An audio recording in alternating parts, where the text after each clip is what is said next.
हमने सब कुछ होते हुए भी कभी भी अपनी श्रेष्ठता का डंका नहीं पीटा। जिसके सामने कोई चुनौती आई, उसकी चुनौती का सामना करने के लिए सनातन धर्मावलंबी उसके साथ सहयोग के लिए खड़ा हो गया। जियो और जीने दो की प्रेरणा अगर किसी ने दी है तो अब भारत की भूमि ने दी है। भारत ने विश्व मानवता को जो संदेश दिया है प्राचीन काल से ही, उसका वह संदेश भी वही है। आप याद करिए ना, हमने कभी नहीं कहा कि मैं जो कह रहा हूं यही सब कुछ है। हमने कभी ये नहीं कहा कि हमारी उपासना विधि ही सर्वश्रेष्ठ है। हमने सब कुछ होते हुए भी कभी भी अपनी श्रेष्ठता का डंका नहीं पीटा। जो आया उसको शरण दिया, जिसके ऊपर विपत्ति आई उसके साथ खड़े हो गए। जिसके सामने कोई चुनौती आई, उसकी चुनौती का सामना करने के लिए सनातन धर्मावलंबी उसके साथ सहयोग के लिए खड़ा हो गया। अन्याय नहीं होना चाहिए, जियो और जीने दो की प्रेरणा अगर किसी ने दी है तो अब भारत की भूमि ने दी है। अयम निज परो वेति गणना लघु चेत साम उतार चरिता नाम, तो वसुधैव कुटुंबकम की प्रेरणा भारत की धरती ने दिया है, दुनिया ने नहीं दिया है। ये भारत की ही धरती देगी।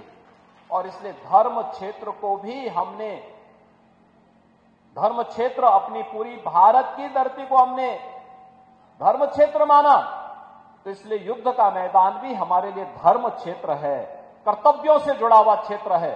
क्योंकि वह धर्म क्षेत्र में जो युद्ध भी लड़ा जा रहा है वह कर्तव्यों के लिए लड़ा जा रहा है।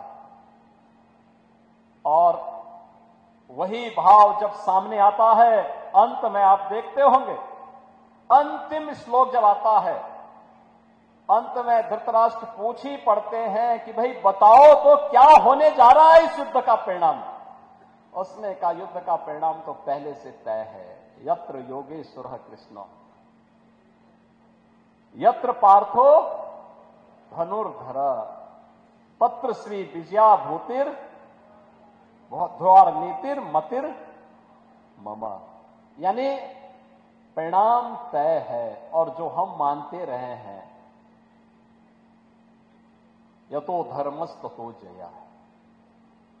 जहां धर्म होगा, जहां कर्तव्य होगा, वहीं जय होनी है। उसके इतर कुछ नहीं हो सकता, कुछ नहीं हो सकता। किसी को कोई गरूर नहीं पालना चाहिए कि अधर्म के मार्ग पर चले और विजय हो जाए।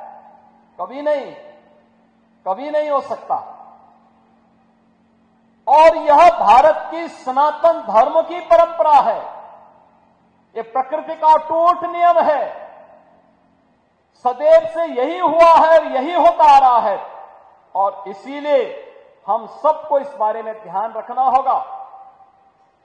इसी के लिए भगवान ने कहा, याद करना, आज के समय के लिए मैं वे दो उदाहरण आप सबके सामने जरूर रखना चाहूंगा जो उन्होंने कहा, स्वधर्मे निधनम श्रेय पर धर्मो भयावह।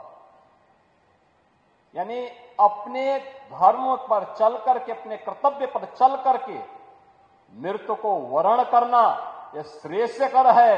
लेकिन अपने स्वार्थ के लिए अपने कर्तव्य से च्युत होना, यह तो महान पतन का कारण बन जाएगा। और ये कभी भी धोखे में मत करना, कभी मत करना।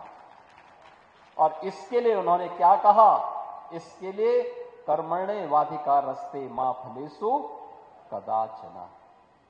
यानी कर्म की प्रेरणा। कर्म कौन? जिस कर्म में फल की इच्छा न हो, फल की इच्छा न हो। हमारी कमी क्या होती है, हम फल देखना चाहते हैं। बीज लगा नहीं कि फल की इच्छा करने लग गए। बीज सही लगा दोगे तो पेड़ फलेगा, अपने आप ही आपको फल भी दे देगा। इसलिए फल की चिंता मत करो। कर्म की प्रेरणा के साथ निष्काम कर्म योग की जो प्रेरणा भगवान श्री कृष्ण ने हम सबको दी है, कर्मण्येवाधिकारस्ते मा फलेषु कदाचन।